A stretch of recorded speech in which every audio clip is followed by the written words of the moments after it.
Bismillahirrahmanirrahim. Assalamualaikum warahmatullahi wabarakatuh. Alhamdulillah, wassalatu wassalamu ala rasulillah wa ala alihi wa ashabihi wa man tabi'ahum bi ihsanin ila yaumiddin.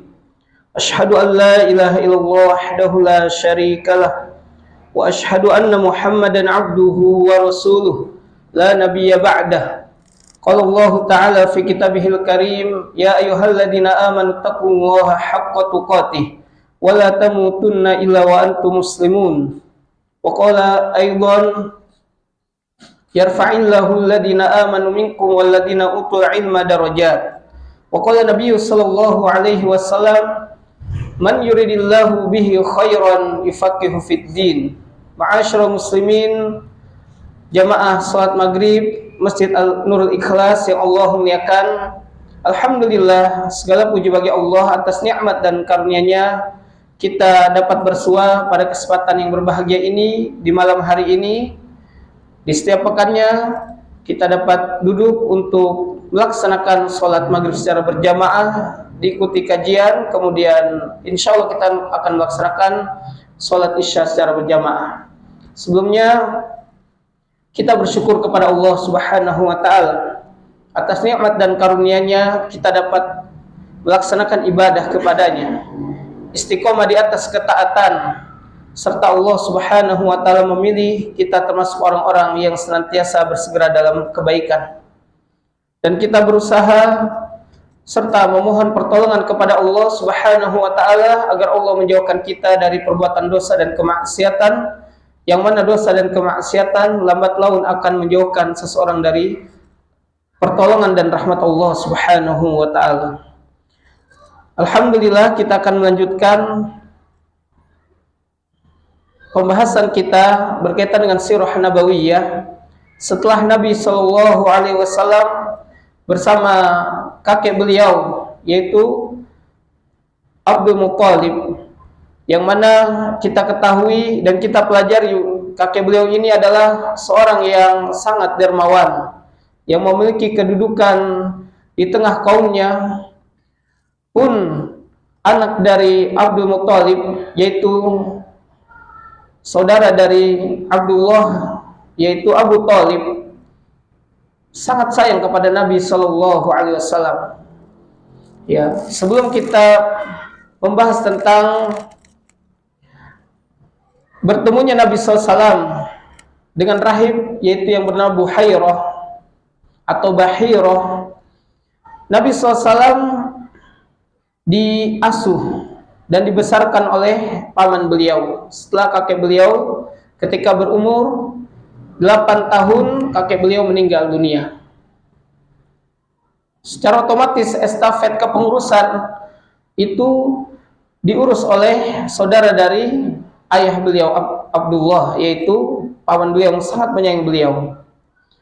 Sehingga dalam sirah dikatakan wa nahadu Abu Talib bihaqqi ibni akhihi ala akmalin wajhin, yang mana Abu Talib melaksanakan amanah yang diembankan kepadanya, ya, bihaqqin ibni akhihi, ya, atas hak saudaranya yaitu Abdullah ala akmalin wajhin, dengan sebaik-baik pemeliharaan, wa dhammuhu ila waladihi, bahkan Abu Talib menggabungkan Nabi SAW bersama anak-anaknya, maksudnya menyertai kepengurusan tersebut, tidak dibedakan antara keponakan dan anaknya. Itu Nabi SAW menggabungkan dari sisi pengasuhan, perhatian, bimbingan dan yang lainnya.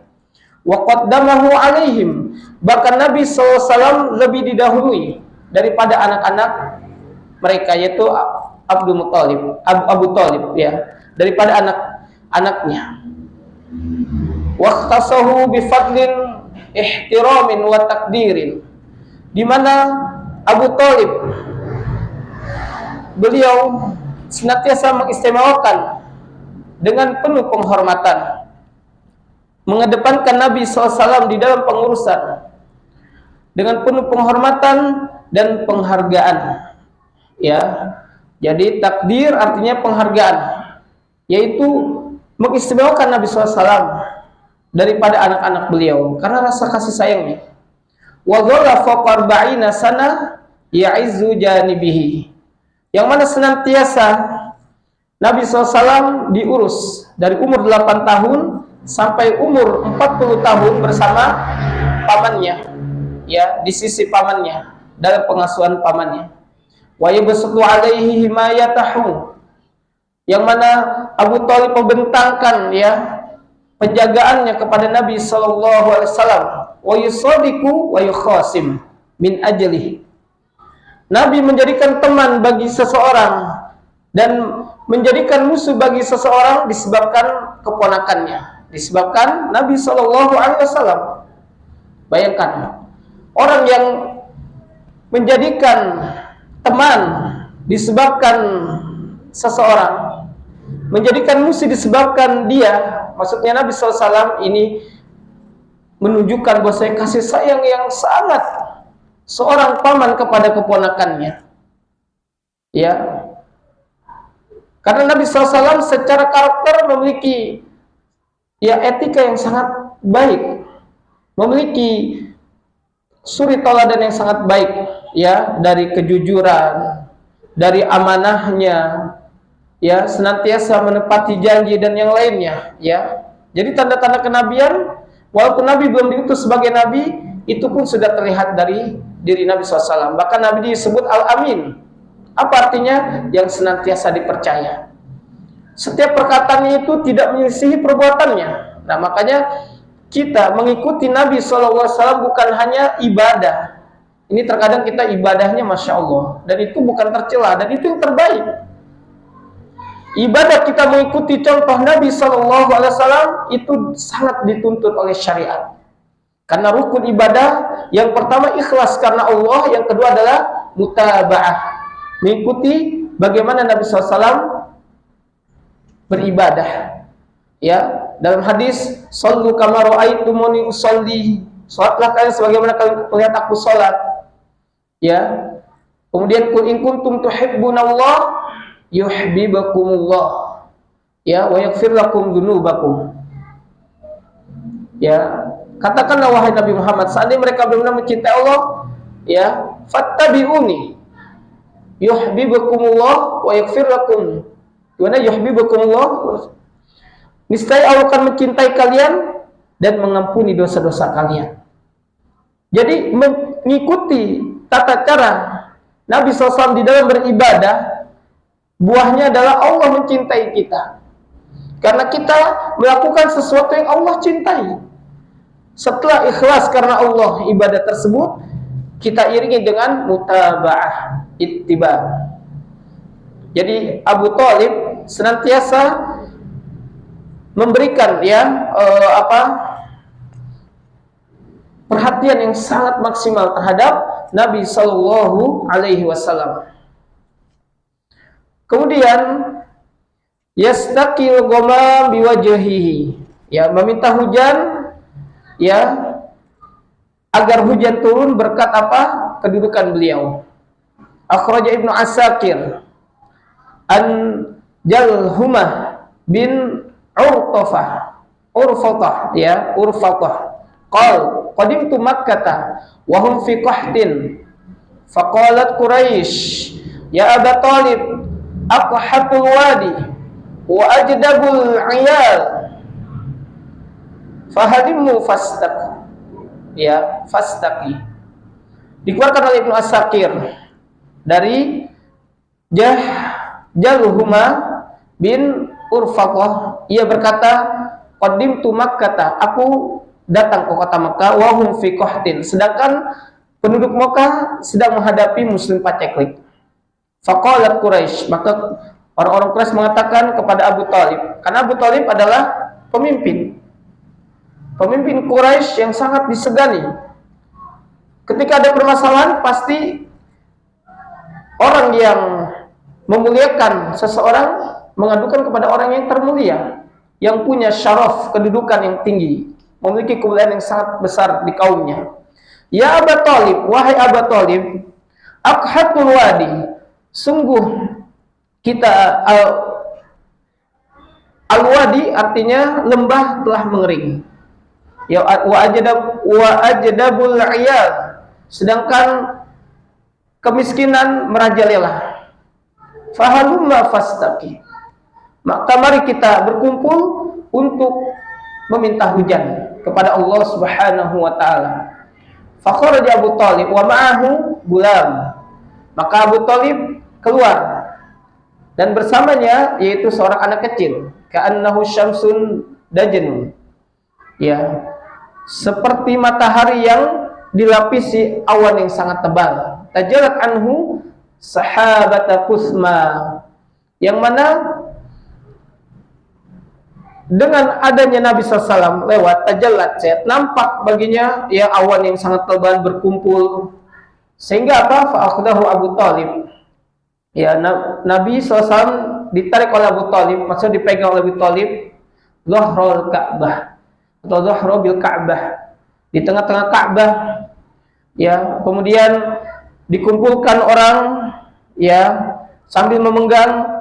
Nabi SAW menyandarkan di punggung Ka'bah, ya. Kemudian apa? Nabi SAW dengan apa? Dengan nampaknya beliau, ya, adanya keberkahan, ya, tampaknya beliau SAW bersama Abu Thalib seakan-akan syamsun, ka'anna syamsun dajnun, ya, matahari yang diliputi awan yang sangat tebal. Kalau awan yang sangat itu terlihat cerahnya Nabi SAW. Jadi sebelum Nabi SAW menjadi Nabi itu sudah tampak, ya. Jadi umur belasan tahun Nabi SAW, nanti kita ceritakan ketika berangkat ke negeri Syam untuk berniaga bersama pamannya. Itu nampak, ya, tanda-tanda kenabian.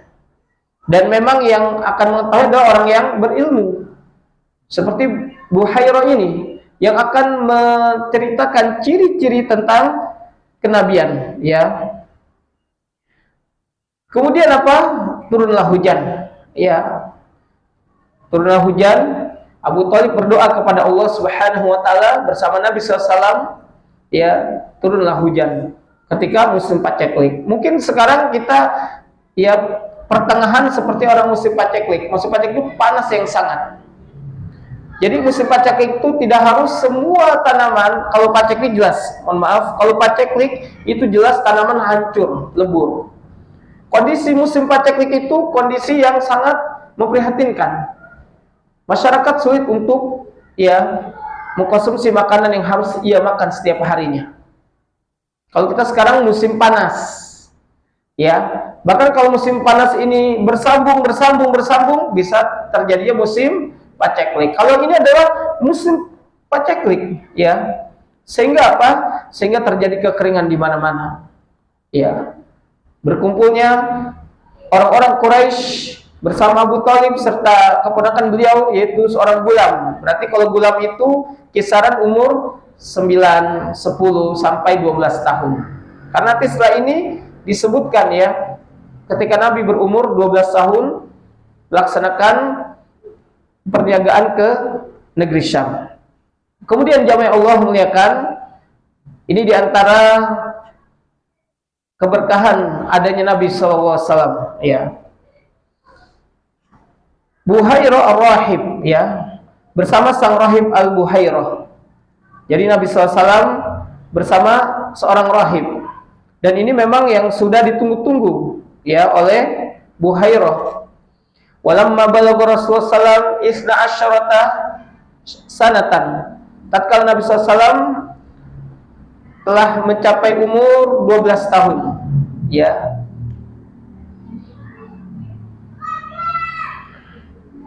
Kemudian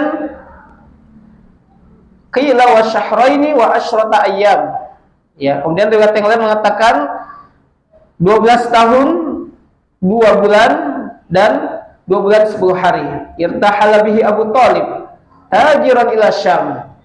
Abu Thalib mengadakan irtihal, artinya bepergian untuk berdagang ke negeri Syam. Hatta wasala ila Busra, sampai tibalah di suatu tempat yang dekat Busra. Wa hiya ma'dudatun minasyam. Yang mana Busra ini bagian secara geografis yang masuk dari negeri Syam. Jadi mendekati negeri Syam. Ya. Wa kusbah li Hauran, ya.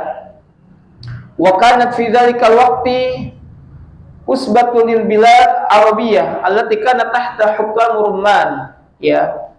Yang mana Kusbah ini atau Busrah yang mana bagian dari Kusbah, yaitu ibu kota yang dekat dengan negeri Syam, di mana masih terhitung, ya, dalam hukum dari orang-orang Romawi. Jadi mereka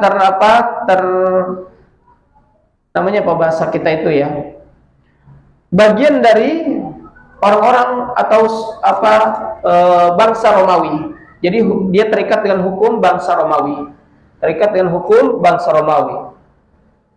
Wa kana fi hadzal balad rahibun urifa bi Bahirah, ya. Maka di negeri ini atau tempat di mana Nabi SAW singgah bersama Abu Thalib serta kafilah. Kafilah itu adalah rombongan unta lebih dari 3. Disebut kafilah. Namanya kafilah dagang itu rombongan unta yang lebih dari 3 unta. Kalau di bawah 3 dia bukan kafilah karena sedikit terhitung. Tapi kalau lebih dari 3 disebut kafilah. Ya. Sehingga apa? Wasmuhu Jarjis, ya. Jadi asli dari Bahira, namanya Jarjis, ya. Falamma nazala rukbu kharaja ilaihim. Tatkala Abu Thalib bersama rombongannya nazala itu singgah di tempat Buhairah, ya, singgah di tempat Buhairah. Kemudian apa? Kharaja ilaihim, Buhairah keluar kepada Abu Thalib. Wa akramahum bil diyafah, memuliakan rombongan Abu Thalib yang dari kota Mekah dengan sebaik-baik jamuan. Ya, kita sudah bahas tentang di antara akhlak dari orang-orang Arab itu memuliakan tamu. Ya, orang-orang jahiliyah itu memuliakan tamu. Dia tidak menyembah Allah atau dia melakukan kesyirikan. Dia memiliki Tuhan ada Lata, ada Uzza, berhala yang sangat dimuliakan di sekitar Ka'bah, terus Tuhan-Tuhan yang lainnya, berhala-berhala yang lainnya. Tetapi di antara akhlak, ya, orang-orang jahiliyah itu memuliakan tamu. Kita bahas man kana yu'minu billahi wal yawmil akhir falyukrim dhaifahu. Siapa yang beriman kepada Allah dan hari akhir, hendaklah ia memuliakan tamunya. Kemudian apa? Wa kana la yakhruju ilaihim qabla dzalik. Ya, yang mana Buhairah ini tidak pernah keluar. Kalau ada rombongan kafilah dagang tidak pernah keluar sebelumnya. Ya. Wa urifa Rasulullah sallallahu alaihi bisifatihi. Di mana Buhairah mengetahui, ya, Rasulullah SAW dengan sifat-sifatnya. Faqal wa huwa akhidhu biyadihi. Sambil ia memegang tangannya, Bukhari mengatakan hada sayyidul alamin. Ini adalah penghulunya semesta alam. Hada yab'atsahu Allah rahmatan lil alamin. Anak ini diutus oleh Allah sebagai rahmat bagi semesta alam. Faqala Abu Thalib, wa ma ilmuka bidzalik? Apa yang menjadi landasanmu wahai Buhairah? Faqala innakum hinna ashraftum minal uqbah lam yabqa hajar wala syajar illa kharra sajidan. Tidaklah kalian datang dari bukit yang kalian lalui melainkan, ya, tidak tersisa dari hajar, batu, kemudian pepohonan, dan kan mereka sujud kepada anak ini, ya. Wala tasjudu illa linabiyyin. Tidaklah batu dan pohon-pohon itu bersujud melainkan karena tidaklah batu dan pohon itu bersujud melainkan bersujud kepada seorang nabi.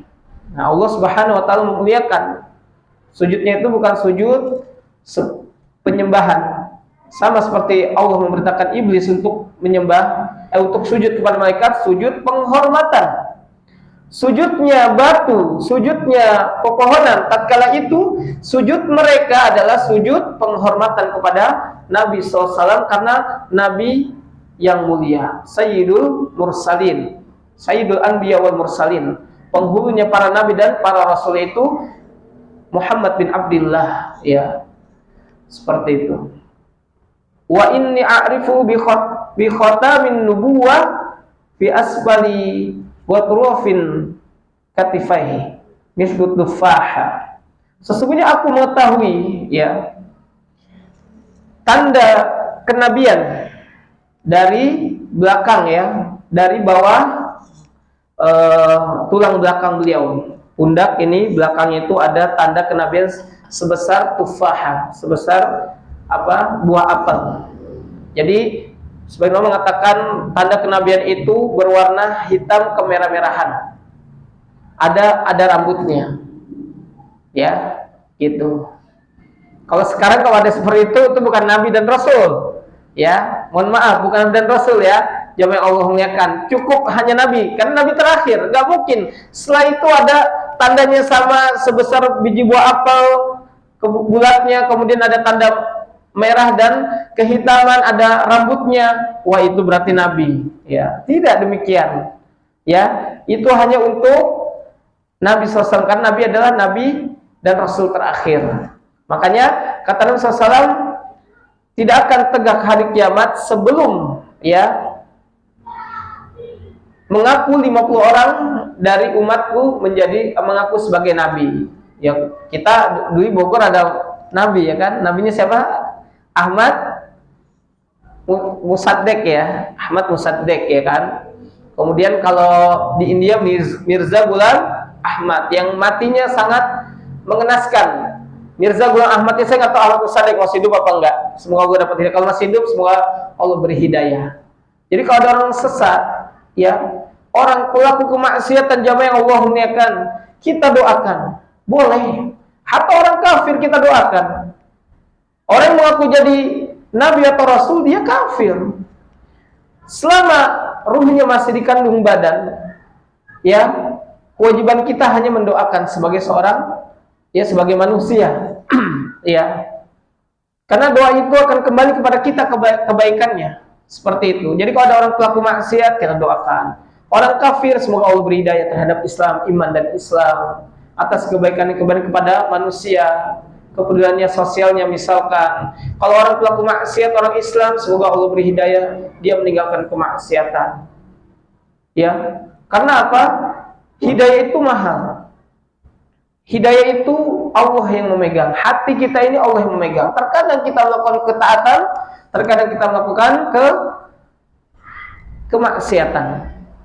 Kita terkadang dalam taraf iman yang sangat tinggi, level yang sangat baik, terkadang iman kita futur. Mau sholat ke masjid aja sudah malas, ya kan? Bapak dan Ibu yang Allah muliakan. Kadang zikir aja kita malas. Ini menandakan bahwasanya al-imanu yazidu wa yanqus, kata Nabi. Yazidu bit ta'ah wa yanqusu bil ma'siyah. Iman itu bertambah dan berkurang. Bertambah dengan melaksanakan ketaatan dan amal soleh, dan berkurang disebabkan kemaksiatan dan pelanggaran-pelanggaran yang dilakukan oleh kita sebagai manusia. Kemudian jamaah Allah muliakan,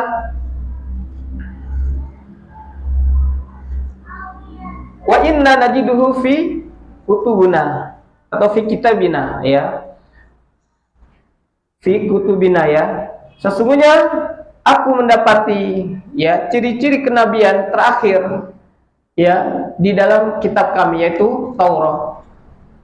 Ya, maka ketika wasa'ala Abu Thalib an yaruddahu, maka Abu Hurairah mengatakan, maksudnya salah itu memaparkan, wahai Abu Thalib, ya, kembalikan lagi, ya, keponakanmu ini ke kota Mekah, ya, wala yuqaddimu bihi ila Syam, jangan sampai ia dibawa ke Syam, khaufan alaihi minal yahud, ya, khawatir ya diketahui oleh orang-orang Yahudi. Orang Yahudi itu ketika Nabi Isa aja menjadi seorang nabi dan rasul itu digincar, ingin dibunuh. Yahudi nggak mau, maunya dari kalangan mereka.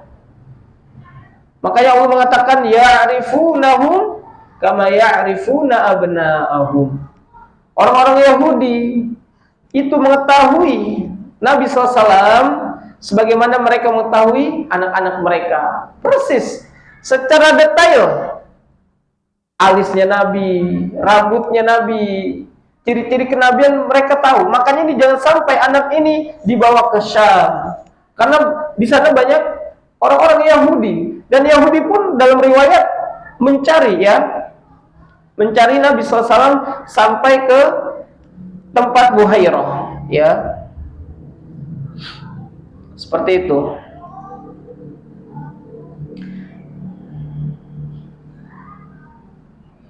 Jadi Buhairah berpesan agar tidak membawa Nabi SAW ke Syam atau ke Romawi, karena akan menyebabkan kondisi Nabi SAW, keselamatannya akan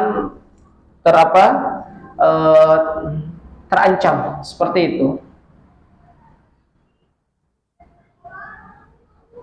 Baik, kemudian jamaah yang Allah muliakan, pelajaran dari kisah Buhairah, ya. Dalam kisah Buhairah, di atas bukti bahwa ahli kitab mengerti sifat dan zaman Rasulullah SAW akan diutus. Jadi waktunya pun sudah dekat, dia tahu. Di waktu-waktu ini, maka orang-orang Yahudi berpencar dalam setiap jalur perdagangan. Dia mencari ciri-ciri Nabi yang akan diutus oleh Allah Subhanahu wa Ta'ala dari kalangan orang bangsa Arab. Ya, seperti itu. Jadi Yahudi ini memang memiliki sifat yang sangat hasad, disebabkan hasad. Ingat, hasad ini akan membakar kebaikan-kebaikan kita. Sebagaimana Yahudi, dia mengetahui kebenaran tapi dia menutupi kebenaran. Dia enggan menerima kebenaran, karena kebenaran atau seorang nabi terakhir tidak diutus oleh kaumnya. Allah mengutus kaum bangsa Arab menjadi nabi dan rasul terakhir, ya. Kemudian Allah Subhanahu wa ta'ala berfirman dalam surat Al-Baqarah, "Walamma ja'ahum kitabun min 'indillah musaddiqan lima ma'ahum wa kanu min qablu yastaftihuna 'alal ladzina kafaru falamma ja'ahum ma 'arafu kafaru bih fala'natullahi 'alal kafirin." Walamma ja'ahum kitabun min 'indillah, dan setelah datang kepada mereka Al-Quran dari Allah yang membenarkan apa yang ada pada mereka, musaddiqan lima ma'ahum, benarkan apa yang datang pada mereka, wa kanu min qabli yastaftihuna 'alal ladzina kafaru, padahal sebelumnya mereka biasa memohon kedatangan Nabi untuk mendapatkan kemenangan atas orang-orang kafir. Falamma ja'ahum ma 'arafu kafaru bih, maka tatkala atau setelah datangnya kepada mereka apa yang telah mereka ketahui, mereka ingkar, ya, mereka mengingkari kenabian. Fala'natullah 'alal kafirin, maka laknat Allah terlimpah atau laknat Allah akan laknat Allah atas orang-orang yang ingkar dari kenabian yang Allah kabarkan, ya. Kemudian pada kisah Buhairah terdapat kesaksian ahlu kitab terhadap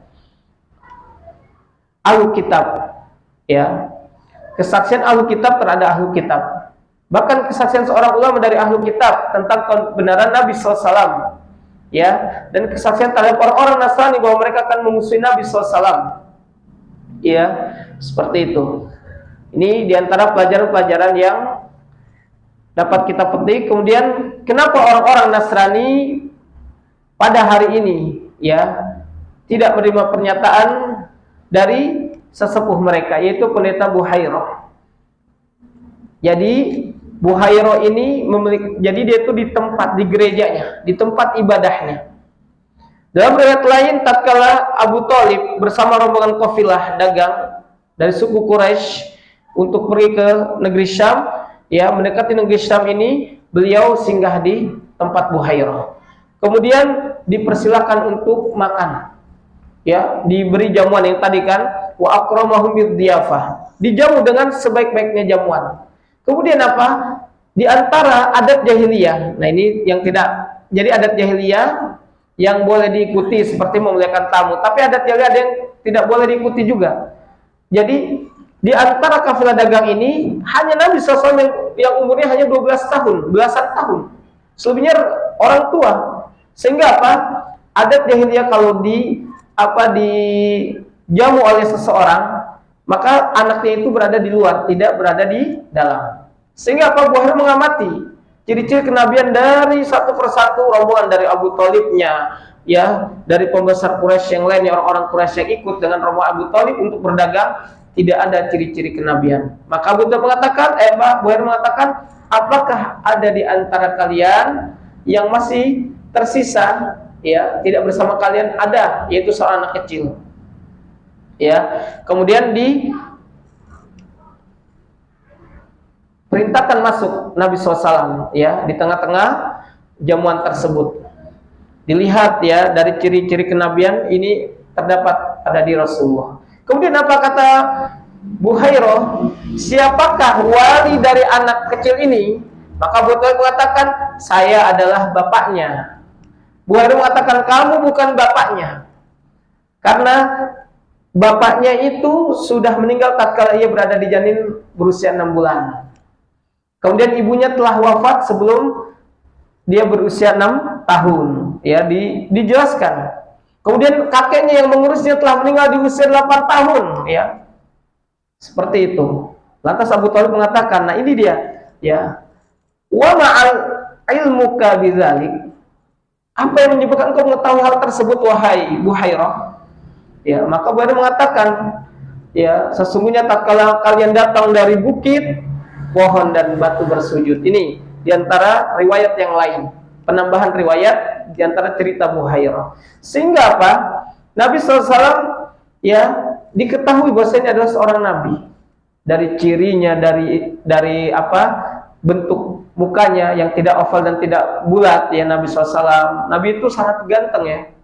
Makanya kalau sebagian orang mengatakan Nabi itu seperti apa? Wajahnya seperti Nabi Yusuf. Ya, kegantengan beliau itu seperti Nabi Yusuf, rupanya sangat rupawan beliau, ya, sallallahu alaihi wasallam. Kemudian apa? Faba'atsahu ammuhu ma ba'dul gilmani ila Makkah. Maka paman beliau, ya, Abu Thalib, ya, mengutus, ya, seseorang bersama anak-anak ataupun rombongan yang lainnya untuk kembali ke kota Mekah.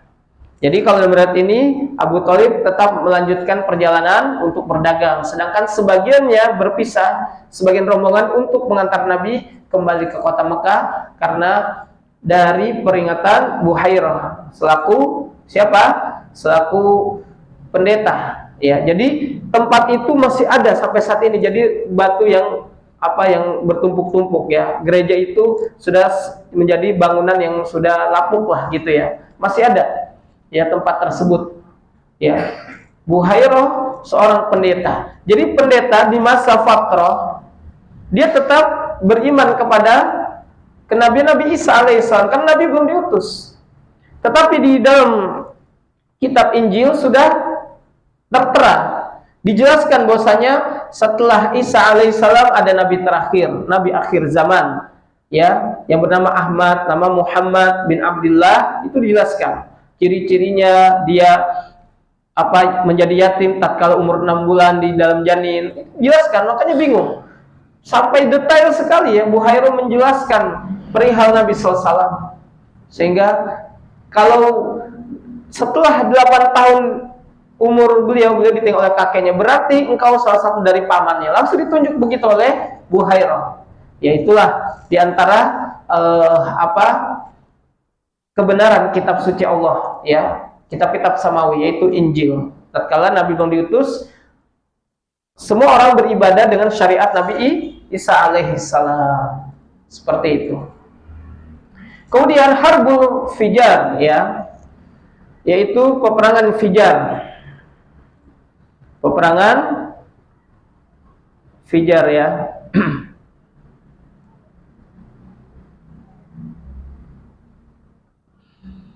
Ya, disebut perang Fijar dalam riwayat, ada beberapa riwayat, wali khamsi asyrata min umrihi sallallahu, tatkala beliau berumur 15 tahun, ya, atau isyrina sanatan min umrihi, atau umur 20 tahun, ya.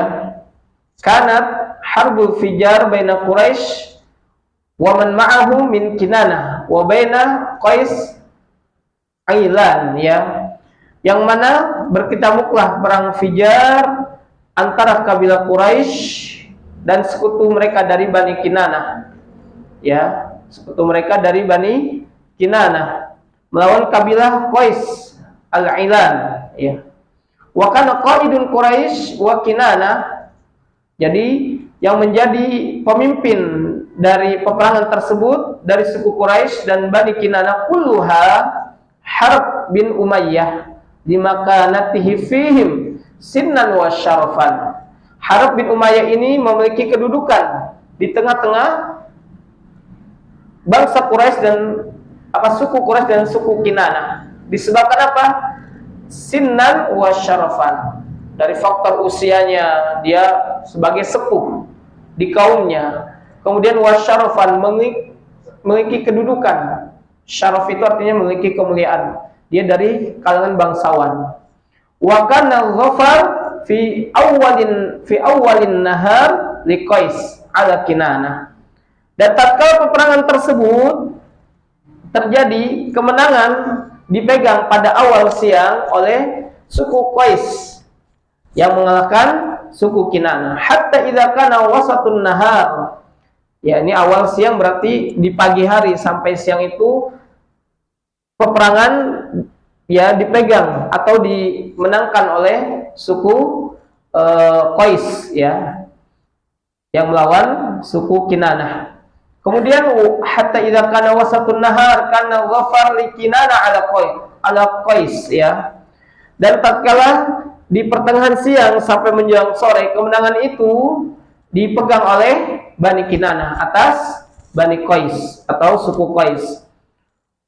Wasumiyati biharbil Fijar lintihaki hurmatil hurum wal ashharul haram fiha. Maka perang ini dinamakan perang Fijar, ya, karena dinodainya kesucian asy-syahrul haram, yaitu bulan-bulan yang Allah muliakan, yaitu terjadi pada bulan Dzul Qa'dah kalau tidak salah, ya, di sini terjelaskan, ya. Jadi di bulan-bulan haram terjadinya perang, karena di bulan haram makanya bulan yang Allah muliakan, Allah sucikan. Orang-orang jahiliyah, ya, suku-suku Arab tatkala itu terjadinya ketika berada di bulan haram, mereka menahan diri dari berbuat kejahatan, berperang, mengambil hak orang dan yang lainnya.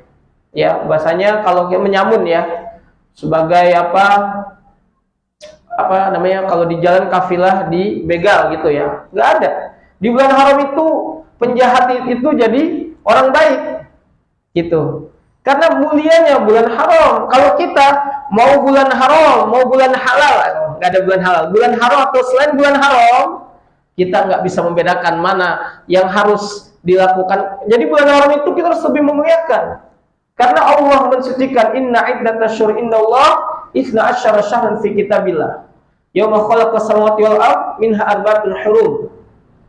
Dzalika dinul qayyim fala tazlimu fihinna anfusahum. Tuh, kata Allah. Sesungguhnya bilangan bulan di sisi Allah itu sebanyak 12 bulan. Ya, yang sudah Allah catat dalam ketentuan Allah Subhanahu wa taala. Minha arba'atun hurum. Dari 12 bulan itu terdapat 4 bulan yang Allah muliakan, Allah sucikan. Arti haram artinya Allah sucikan. Makanya tanah haram artinya tanah yang Allah muliakan. Orang yang beribadah di tanah haram berbeda di tanah halal. Ada batas haddul haram, itu kayak namanya tugu, ya. Ya, haddul haram, batasan tanah haram. Keluar sudah lewat tugu itu, udah itu tanah halal. Ibadah kita sama seperti di Ciracas Nurul Ikhlas, tanah halal. Walaupun berada di kota Mekah, Bapak dan Ibu yang Allah muliakan. Jadi tanah haram terbatas baik di kota Mekah maupun di kota Madinah. Orang yang ibadah di tanah haram pahalanya berlipat-lipat. Sebagian ulama selama masih tanah haram, dia melaksanakan sholat, dia mendapatkan keutamaan 100.000 kali lipat dibandingkan sholat di masjid-masjid yang lainnya. Di Mekah ya, maksudnya di Masjidil Haram dan tanah haram secara umum. Ini pendapat sebagian ulama. Pendapat ulama yang lain, bahwasanya yang mendapatkan 100.000 kali lipat itu yang sangat dekat dengan Masjidil Haram, walaupun sekitarnya. Misalkan kondisi haji atau kondisi 10 hari terakhir Ramadan. Itu saya punya teman, saya ketika bimbing umroh itu selalu di awal Ramadan, belum pernah 10 hari terakhir. Jadi saya belum punya pengalaman banyak bicara, tapi ini dari teman dan langsung kita lihat di dokumentasinya ya. Bagaimana teman saya itu hotelnya itu berjarak 500 meter dari Masjidil Haram. Dia sholat di depan hotel. Saking penuhnya di 10 hari terakhir bulan Ramadan karena ada iktikaf. Ya iktikaf di akhir 10 hari terakhir Ramadan adanya Lailatul Qadar. Maka mereka yang sholat di sekitar Masjidil Haram mendapatkan keutamaan 100.000 kali lipat dibandingkan di tempat yang lain. Kalau Masjid Nabawi 1.000 kali lipat. Begitu juga bulan yang Allah tentukan. Allah menentukan tempat tanah haram itu ada di Mekah dan Madinah. Tapi nggak semua kota Mekah itu tanah haram, harus paham ya. Jadi ada batasannya. Jaraknya kalau dari Masjidil Haram, dari batasan tanah haram hanya 10 menit. Tuh, 10 menit aja. Berarti dari sini ke mana? Misalkan ini Masjidil Haram ya. Anggap aja berhayal dikit. Ya Masjidil Haram di sini 10 menit kemana Pak? Bu? Ke Cilandak. Oh terlalu jauh Cilandak. 10 menit. Ke ini aja ya. Lampu merah Pasar Rebo misalkan ya, atau lebih dari dikit lah. Itu. Jadi batasan tanah haram itu jarak ininya sedikit. Sama di Madinah pun demikian, ada haddul haram yang batasan tanah haram di kota Madinah. Nabi yang sudah menentukan ini tanah haram, ini tanah halal. Untuk apa? Agar manusia itu memuliakan tempat yang Allah telah muliakan. Kemudian yang kedua, waktu. Waktu yang Allah muliakan yaitu bulan-bulan haram, yaitu minha arbatul hurum, 4 bulan yang Allah muliakan. Pertama Dzulqa'dah, kedua Dzulhijjah, kemudian Muharram. Sekarang tanggal berapa Muharram? Siapa yang tahu? 27 ya. Pokoknya sekitar akhir-akhir Muharram ya. Kalau memang kita masih mendapati Muharram, bulan haram, Bapak dan Ibu yang Allah muliakan, maksimalkan kita untuk ibadah, apapun doa kita maksimalkan. Kalau kita mampu berpuasa sunnah, berpuasa. Atau kalau kita punya utang langsung di bulan haram, jadi pahalanya berlipat-lipat.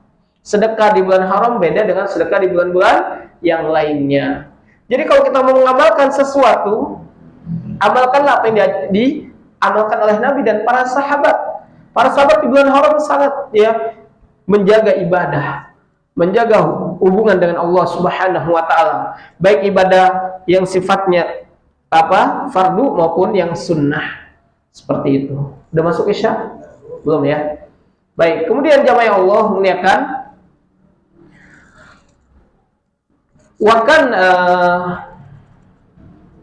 waqad hadara hadil harb Rasulullah SAW wa kana yanbulu ala umuwatih ya ay yujahiz lahum nail liramyi ya.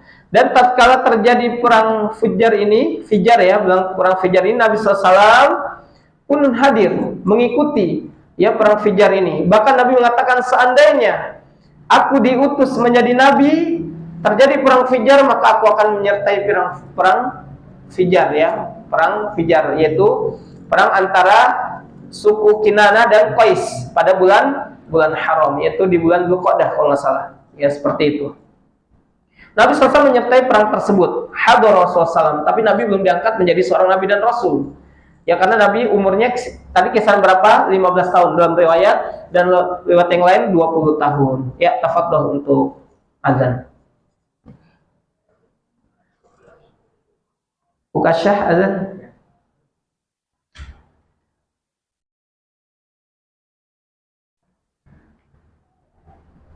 Oh, ini.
Yang selanjutnya, alhamdulillah hamdan katsiran thayyiban mubarakan fihi kama yuhibbu rabbuna wa yarda. Asyhadu an la ilaha illallah wahdahu la syarikalah wa asyhadu anna Muhammadan abduhu wa rasuluh. Kemudian yang selanjutnya adalah hilful fudul, ya, yaitu wa ala atharin hadil harb waqa'a khalfal fudul fi dzil qa'dah fi syahri haram. Ya, setelah perang selesai, yaitu perang Fijar selesai, terjadilah ya hilful fudul, yaitu perjanjian atau halful fudul, ya, dua membacanya, half atau hilf, ya, artinya perjanjian, ya, kebulatan tekad atau sumpah setia di bulan Dzulqa'dah fi syahril haram, ya, di bulan haram. Tada'at ilaihi qabail min Quraisy, maka yang menyertai hilfu fudul ini berkumpullah ya dari Bani Hashim, Banu Hashim wa Banul Muttalib wa Asad bin Abdul Uzza wa Zuhra bin Kilab. Ya, kemudian Wataimi bin Murrah fajtama'u fi dari Abdullah bin Jud'an At-Taimi lisinnihi wa syarafihi. Ya, maka mereka berkumpul ya dari Banu Hashim, Banu Abdul Muttalib, wa As'ad bin Abdul Uzza, wa Zuhra bin Kilab, wa Taim bin Murrah, ya, berkumpul di rumahnya Abdullah bin Jud'an At-Taimi di sinnihi wa syarafihi, karena memiliki ya kemuliaan dari dia faktor usia dan dia dari kalangan bangsawan, ya. Fata'aqadu wa ta'ahadu, ya, mereka membuat kesepakatan dan janji setia ala an la yajidu bimakkah mazluman min ahliha wa ghairihim min sairin nas illa qaumu ma'ah, ya, agar tidak ada terjadi kezaliman di kota Mekah, baik dari penduduknya asli ataupun penduduk di luar Mekah, untuk seluruh manusia yang datang ya di tempat tersebut, baik untuk berdagang, baik untuk bermuamalah apapun yang sifatnya muamalah. Wa kanu alaman zalamahu hatta tarudda alaihi muzlimatah, ya, yang mana mereka akan menuntut orang-orang mengambil hak orang yang terzalimi sampai dikembalikan oleh orang yang menzalimi. Tuh, Masya Allah, ya. Jadi bukan hanya di zaman kita saja kezaliman di zaman itu ada. Perjanjian dagang bagian sekian persen, tapi tidak dikembalikan, tidak dikasih, sehingga ya orang yang dari Yaman ini diceritakan, ya. Jadi Hilfu Fudul ini ya ceritanya adalah seorang pedagang dari Yaman yang berasal dari kabilah Zabid datang ke kota Mekah dengan membawa barang dagangan. Lalu ada seorang lelaki dari suku Quraisy, ya, yang membeli barang darinya. Tetapi laki ini terkenal dengan kekejamannya, ya, kejahatan dan kezalimannya, ya, laki-laki tersebut. Ia adalah Al-As bin Wa'il As-Sahmi, yang merupakan ayah dari sahabat Nabi Amr bin As dan Hisham bin Al-As radhiyallahu ta'ala anhuma. Ketika Al-As mendapatkan barangnya dan sudah diletakkan ya di tempatnya, ia tidak mau membayar kepada si pedagang. Nah, ini kezaliman. Nah, ini kis ala zalik, kita permisalkan di tengah-tengah kita, ya, permisalan misalkan kita tidak boleh berbuat zalim. Ittaqi da'watal mazlum, menzalimi, mengambil hak orang. Udah ada perjanjian akad, al muslimu ala syurutihim, seorang muslim itu kata Nabi terikat dengan syarat-syaratnya. Hati-hati ya dengan kezaliman, hati-hati dengan hak orang. Jamaah Allah muliakan, kalau ada hak orang sebelum kita wafat, kita catat, ini ada hak teman saya, ada hak orang yang berhutang kepada saya, ada hak orang yang bukan berhutang, ada orang yang hak saya di orang, ada hak orang berhutang kepada saya. Gimana ya? Orang hak kita, hak orang ada pada kita yang belum kita kembalikan. Saya berhutang tapi saya belum bayar, sampaikan. Saya punya muamalah yang belum selesai sampai saat ini. Orang itu tidak diketahui, yang penting dicatat dulu. Ya, sebelum kita wafat sudah dicatat, Bapak dan Ibu yang Allah muliakan. Sehingga nanti ahli waris kita bisa membayarkan dengan Dengan harta. Jadi pembagian waris berlaku. Ini perhatikan, terutama bagi anak-anak. Pembagian waris berlaku, tunaikan hak si mayit terlebih dahulu, beli kain kafannya, tunaikan hutang-hutangnya, janji-janjinya, wasiatnya.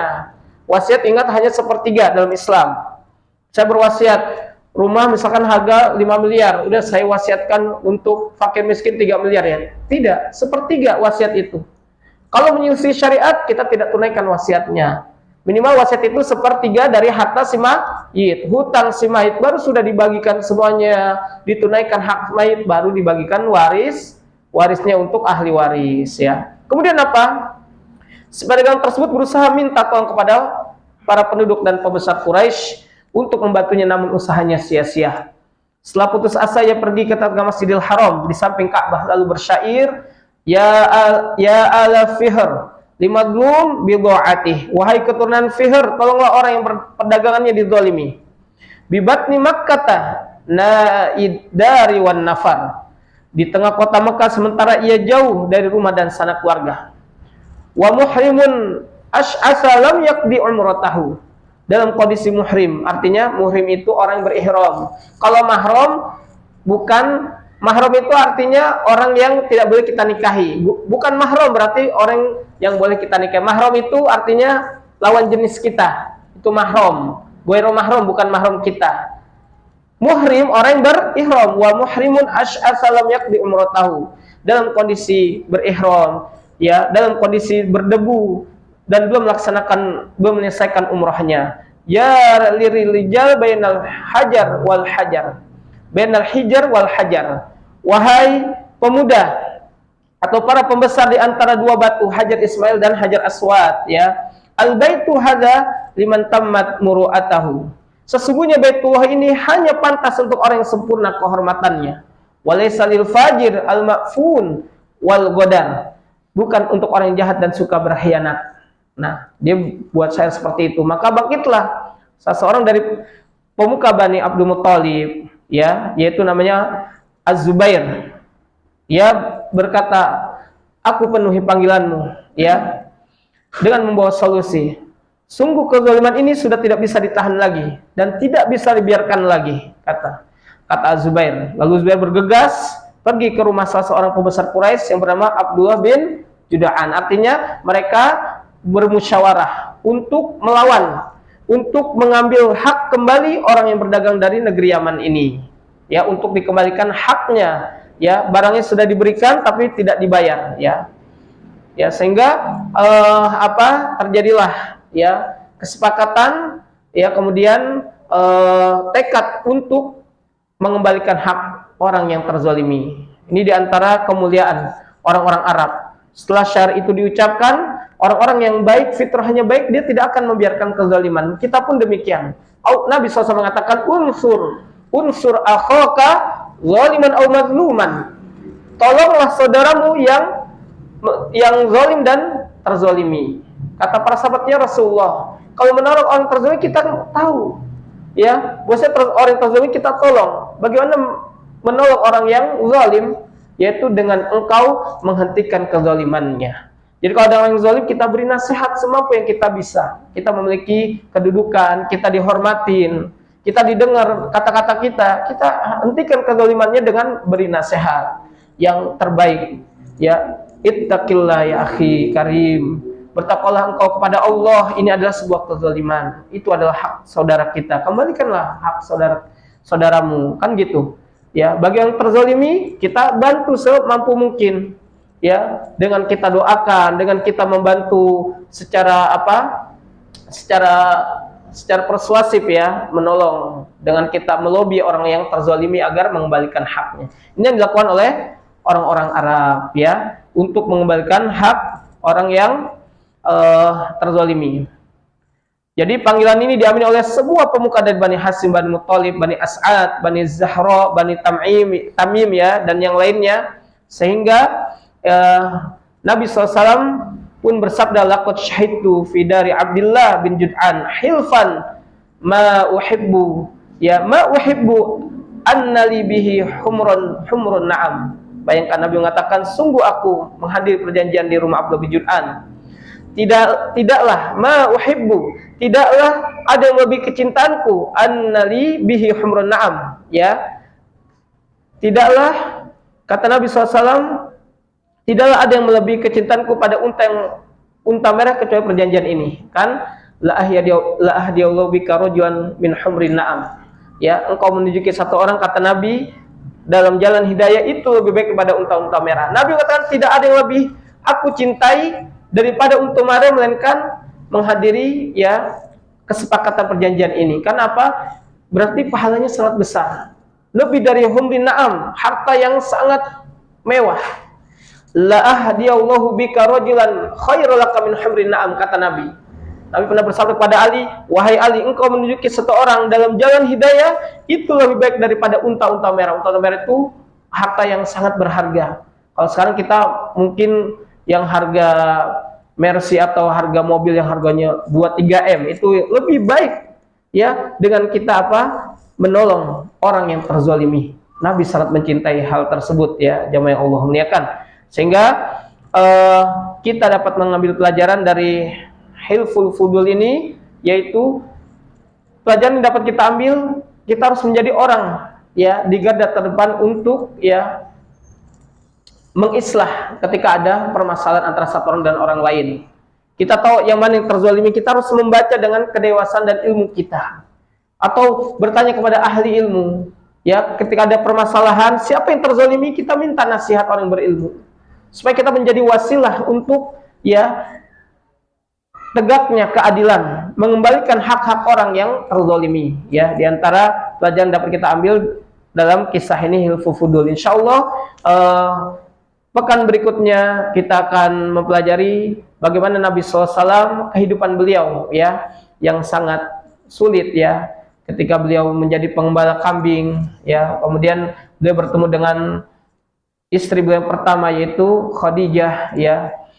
Kemudian beliau SAW membangun Ka'bah ya dan berhukum dengannya ya. Insyaallah kita akan lanjutkan sirah nabawiyah ini di pertemuan berikutnya. Wallahu a'lam bishawab. Mungkin yang saya dapat saya sampaikan. Jazakallahu khairan atas perhatian jamaah semuanya. Akhirul kalam, subhanaka Allahumma wa bihamdika asyhadu an la ilaha illa anta astaghfiruka wa atubu ilaik. Assalamualaikum warahmatullahi wabarakatuh.